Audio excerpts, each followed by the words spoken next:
Miss Peregrine's Home for Peculiar Children will now forever hold a special place in my critical heart. This is a fascinating film, one of the very worst of the year, but it contains such scenes that I will never forget seeing. So that's weird. This doesn't actually happen that often because, well, there's usually a correlation between great scenes and a pretty damn good movie.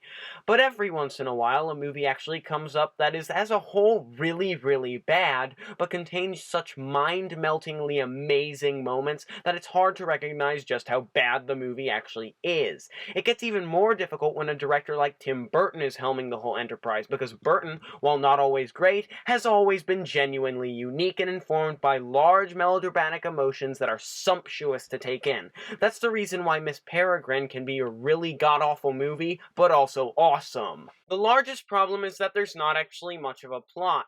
The internal mythology of the entire world is the only thing that builds a sequence of events here. Characters don't naturally evolve, or convincingly emote, or fight. Instead, the world gets explained by characters who are fully formed and never truly explored. Yes, the fact that each character is fully formed as they come into the story is a good thing, but that's less through the dialogue and more through stylistic touches, and that part is most likely attributed to the savior of this garbage fire, Tim Burton. Burton's genuine talent as a filmmaker is the only thing that saves sections of this movie, as the entire mythology of the piece is informed with a blend of complex emotions. The house that the titular Miss Peregrine and the children live in is located in a time loop, aka a fixed day that Miss Peregrine rewinds each night.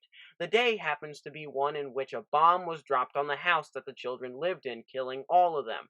Now, if that sounds like a frustratingly overthought piece of prose, it is, but the way that Burton spins his imagery around is beautiful, almost informing the impending bomb with a historical value of all the lives taken by them. His morbid but creative style is just the thing to do that too. The use of music combined with gas mask wearing children is typical Burton, and it's great to see his style come out through all this. All that said, his application of this to more the real world as it is in the present day doesn't feel correct at all.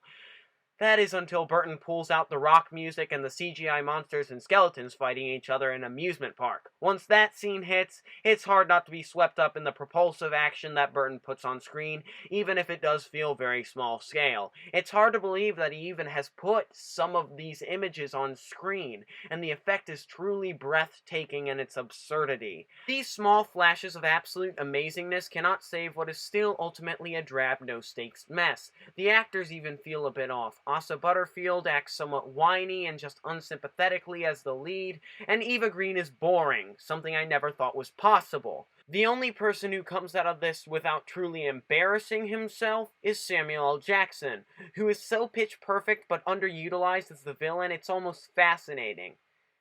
Miss Peregrine's is a truly awful picture. Awkward in all moments, awesome in some. Tim Burton looked like he was ready to make good movies again after the excellent Big Eyes, but that isn't quite the case. Burton put some mind-blowingly entertaining stuff on screen for this film, but it's just a dull adventure to be had.